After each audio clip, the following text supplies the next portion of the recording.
کان الناس امه واحده، وو خلق امه واحده په یو دین باندې په یو ملت باندې. وروستو بیا په دې کې اختلاف پیدا شو، یعنی حضرت آدم علیه السلام او حضرت حوا ابه دی چې کله الله پاک جل شانه دنیا ته راولېږل نو څه زمانې پورې دا ټول خلق په یو دین باندې وو. دین څه مطلب چې اسلام، بس کفر پکې نو. آدم علیه السلام بخپلو بچو ته دین خودو او هغوی به د زده کو.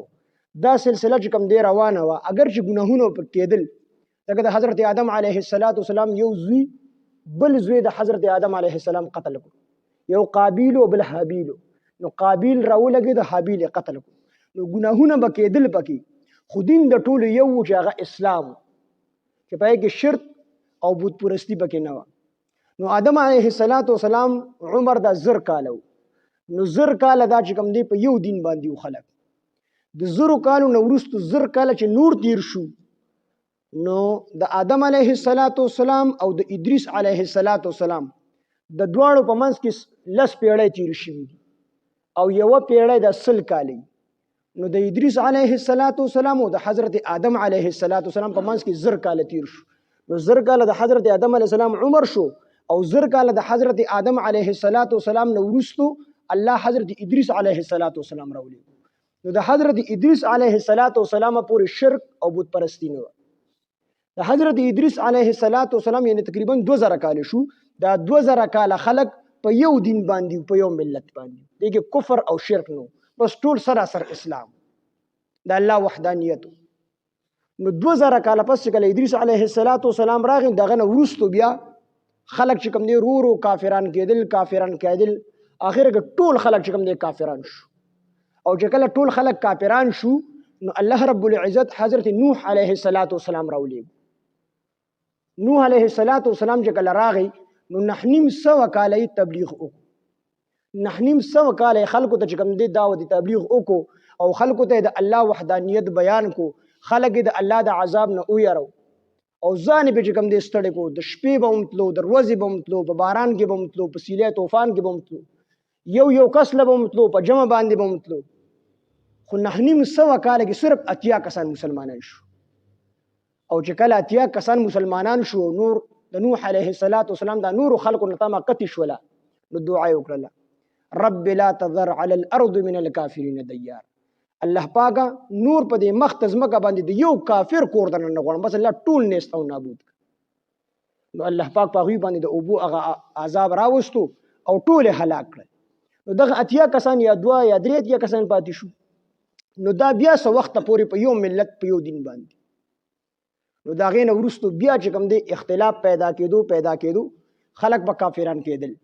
څه وخته پورې خو په یو دین باندې، په اسلام باندې کفر او شرک پکې نه و. خو څه وخت پس بیا خلک چې کوم دی خراب شو. او چې خلک په کفر او شرک طرف ته ووتل، د الله به په طرس راغی، الله به پیغمبر راولېږي. او پیغمبر په خلکو کې به چې کومې بیمارۍ پیدا شوي روحاني، نو پیغمبر ته به الله پاک براه راست د هغې علاج هم وښودو. نو پیغمبر به راغی، محنت پې کو خلک به چې کوم دی راه راست راغی. نو چې پیغمبر به لاړو، نو محنت په ختم شو، نو خلک به بیا ګمراه کېدل. نو دا سلسله روانه وه. اخره کې الله پاک جل جلاله رسول الله صلی الله علیه وسلم راولېږو.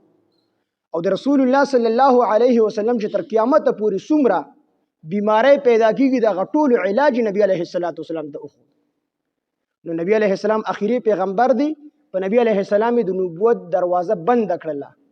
پیغمبر علیه السلام اخیری پیغمبر دی. د دې وجې نه تر قیامته پورې چې څومره بیماری راځي په خلکو کې، انسانانو کې پیدا کېږي، مسلمانانو کې، نو د هغې علاج یې ورته وښود نبی علیه السلام ته. هغه علاج قرآن کې او د رسول الله صلی الله علیه وسلم په سنت کې. نو الله دې کې هغه خبره ذکر کوي چې کان الناس، و خلق امه واحده، په یو دین باندې، په یو ملت باندې. فبعث الله، پس راولېږل الله پاک، النبیین پیغمبران، مبشرین زیر ورکوونکي. پیغمبرانو به مسلمانانو ته د جنت زیر ورکو، د الله د رضا زیر به ورته ورکو. ومنذرین، او دا پیغمبران يرونکي وو کافرانو لره. کافران به د الله د عذاب نه چې کوم دی يرول، کافران به د جهنم نه يرول، د الله د ناراستیا نه به يرول.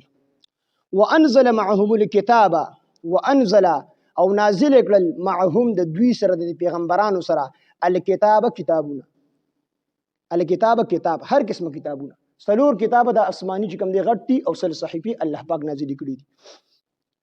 معهم الکتاب او وانزل او نازل کړل معهم د دوی سره الکتاب کتاب بالحق د اظهار د حق لپاره، د اظهار د حق لپاره چې خلکو ته حق او باطل اوخي.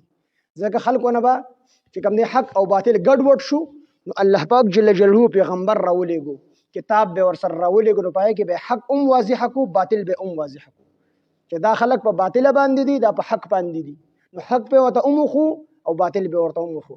الله د سینې دي کړي چې پیغمبر نه دی را لېګلې او په یو قوم باندې عذاب راوستي دي، نه الله پاک پیغمبر را لېګلې دی او پیغمبر خلکو ته حق واضح کړی دی. ځکه الله پاک لا یعذ بالله ظالم نه دی، الله عادل بادشاہ دی او محسن بادشاہ دی، انسانانو سره احسان کوي، رحم کوي، رحم والدي. الله پاک لا یعذ بالله ظلم نه کوي، چې کم خلق په گمراه شون نو پیغمبر به تراتلو هغه به د حق او پیغمبر دغه ورستو بیا الله پاک عذابونه راوست.